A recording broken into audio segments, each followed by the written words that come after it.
Hi friends, எல்லாருக்கும் வணக்கம். எல்லோரும் எப்படி இருக்கீங்க? நம்மளோட சேனல் தொடர்ந்து பார்த்து சப்போர்ட் பண்ணுற எல்லா நண்பர்களுக்கும் ரொம்ப நன்றி. இதுபோல் தொடர்ந்து உங்களோட சப்போர்ட்டை எங்களுக்கு கொடுங்க. இன்றைக்கி நம்ம ஒரு சூப்பரான வீடியோ தான் ஃப்ரெண்ட்ஸ் பார்க்க போகிறோம். எலக்ட்ரிக் ரைஸ் குக்கரில் சேமியா உப்புமா, சேமியா கிச்சடி எப்படி செய்யலான்னு தான் பார்க்க போகிறோம். நம்மளோட சேனலில் நிறைய videos electric rice cooker videos இருக்குது. ப்ளேலிஸ்ட்லேயும் தனித்தனியாக கொடுத்துருக்குறேன். தேவைப்படுறவங்க செக் பண்ணி பாருங்கள். இன்றைக்கி நம்ம சேமியா கிச்சடி எப்படி செய்யலான்னு பார்த்துலாம் வாங்க. ரைஸ் குக்கரில் ஸ்விட்ச் ஆன் பண்ணிக்கோங்க. ஆன் பண்ணோடனே நமக்கு வார்ம் மோடில் தான் இருக்கும். இப்போ நீங்கள் தாளிக்கிறதுக்கு தேவையான அளவு எண்ணெய் சேர்த்துக்கோங்க. சேர்த்துட்டு கடுகு உளுந்தம்பருப்பு ஜீரகம் கொஞ்சம் சேர்த்துக்கோங்க. நல்லாயிருக்கும், டேஸ்ட் நல்லாயிருக்கும், ஜீரண சக்தியும் கொடுக்கும். அதுக்கப்புறம் ப்ரஷ் வச்சுருந்தீங்கன்னா அந்த ஆயில் வந்து லேசாக அந்த பக்கம் அப்ளை பண்ணி விட்டுருங்க. விட்டுட்டோம் அப்படின்னா நம்ம வெஜிடபிள்ஸ் போட்ட உடனே நம்ம கொஞ்சம் ஹீட் ஆகுறதுக்கு நல்லாயிருக்கும் வதங்குறதுக்கு. இப்போ நம்ம வெயிட் உள்ளே ஏறினோடனே நமக்கு வந்து வார்ம் மோட்லேருந்து குக் மோடுக்கு வந்துடும். குக் மோடு ஆன் ஆகிடுச்சு. இப்போ நம்ம ஹீட் ஆக ஆரம்பிச்சிருச்சு. பாருங்கள், சத்தம் வருது. இப்போ தாளிக்கிறதுக்கு கருவேப்பிலையும் சேர்த்துருங்க. சேர்த்துட்டு நல்லா நம்ம கலந்து விட்டுறலாம் சூடாகவும். நீங்கள் இது கூட என்ன வெஜிடபிள் சேர்க்கறனாலும் சேர்த்துக்கிடலாம். இது கூடவே நீங்கள் தக்காளி சேர்க்கறனாலும் சேர்த்துக்கிடலாம். நான் இன்றைக்கி கொஞ்சமாக பட்டாணி மட்டும் சேர்த்துக்கிறேன், பச்சை பட்டாணி. இப்போ பச்சை பட்டாணி, குடமிளகாய், அப்புறமா முட்டைக்கோஸ் இந்த மாதிரி கொஞ்சம் சேர்க்கனாலும் சேர்த்துக்கலாம். நூடுல்ஸ் மாதிரி நீங்கள் ரெடி பண்ணாலும் கூட ரெடி பண்ணிக்கிடலாம். இப்போ இது கூட கொஞ்சமாக தூள் உப்பு சேர்த்துக்கிடுவோம், சீக்கிரமாக வதங்கிடும்ல, அதுக்காக. இப்போ நல்லா கலந்து விட்டாச்சு.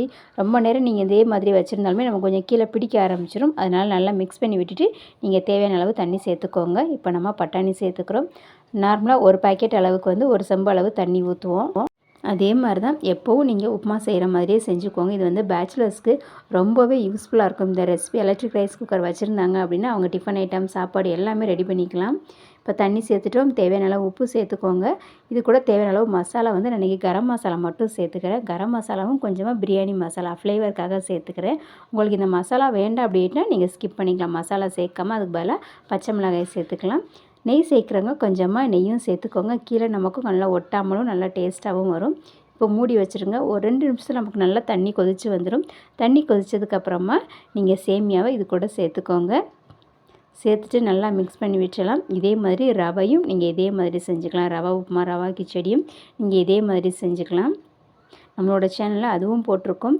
ரைஸ் குக்கரில் சாதம் வைக்கிறது, அப்புறமா சாம்பார் சாதம், வெஜிடபிள் ரைஸு, பிரியாணி, குஸ்கா எல்லா ரெசிபிஸுமே நம்மளோட சேனலில் இருக்குது ஃப்ரெண்ட்ஸ். நிறைய பேர் அந்த வீடியோ வந்து பார்த்து சப்போர்ட் பண்ணுறாங்க. நிறைய பேர் வந்து எலக்ட்ரிக் ரைஸ் குக்கரும் யூஸ் பண்ணுறாங்க.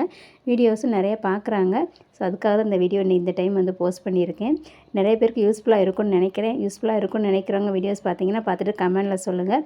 வேறு என்ன ரெசிபிஸ் எலக்ட்ரிக் ரைஸ் குக்கரில் நீங்கள் போடணுன்னு விரும்புகிறீங்கனாலும் அதையும் கமெண்டில் சொல்லுங்கள். நான் உங்களுக்கு செஞ்சு வீடியோ அப்லோட் பண்ணுறேன்.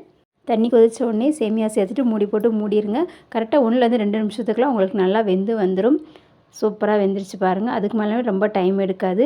தண்ணி நிறைய இருந்துச்சு அப்படின்னா கூட நீங்கள் ஆஃப் பண்ணிவிட்டு வார்ம் மோட்லேயே ஒரு 5 மினிட்ஸ் வச்சுருந்தீங்கன்னா அந்த தண்ணியெல்லாம் உங்களுக்கு இழுத்து வெந்துடும். தண்ணி வந்து இருக்காது.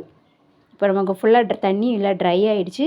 அதனால் நான் வந்து வார்ம் மோடுக்கு மாற்றிட்டு சுவிட்சை மொத்தமாக ஆஃப் பண்ணிக்கிறேன். உங்களுக்கு தண்ணி இருந்துச்சு அப்படின்னா நீங்கள் வார்ம் மோடுக்கு வச்சுட்டு சுவிட்சை ஆஃப் பண்ணிடுங்க. உங்களுக்கு சூப்பராக வெந்து ரெடி ஆயிரும். தேவைப்பட்டால் சுவிட்ச் ஆனில் இருக்கட்டும். இல்லை தண்ணி உங்களுக்கு இல்லை அப்படின்னா டோட்டலாக சுவிட்சை ஆஃப் பண்ணிடுங்க. பாருங்கள் ஃப்ரெண்ட்ஸ், சூப்பராக நமக்கு வெந்து ரெடி ஆயிடுச்சு. சர்வ் பண்ணுறதுக்கு ரெடி ஆயிடுச்சு. டேஸ்ட்டு ரொம்ப அருமையாக சூப்பராக இருந்துச்சு. பிரியாணி மசாலா ஃப்ளேவர் பிடிக்கிறவங்க சேர்த்துக்கோங்க, இல்லாதவங்க ஸ்கிப் பண்ணிக்கலாம். எலக்ட்ரிக் ரைஸ் குக்கர் ப்ளேலிஸ்ட் லிங்க்கை வந்து ப்ளேலிஸ்ட்டோட லாஸ்ட்டில் வந்து கொடுக்குறேன் நான். தேவைப்படுறவங்க அந்த வீடியோ முடியும் போது உங்களுக்கு ஸ்க்ரீனில் வந்துடும். அதை டச் பண்ணி கிளிக் பண்ணி பார்த்துக்கோங்க. Thank you friends. தேங்க்ஸ் ஃபார் வாட்சிங். Thanks for your support.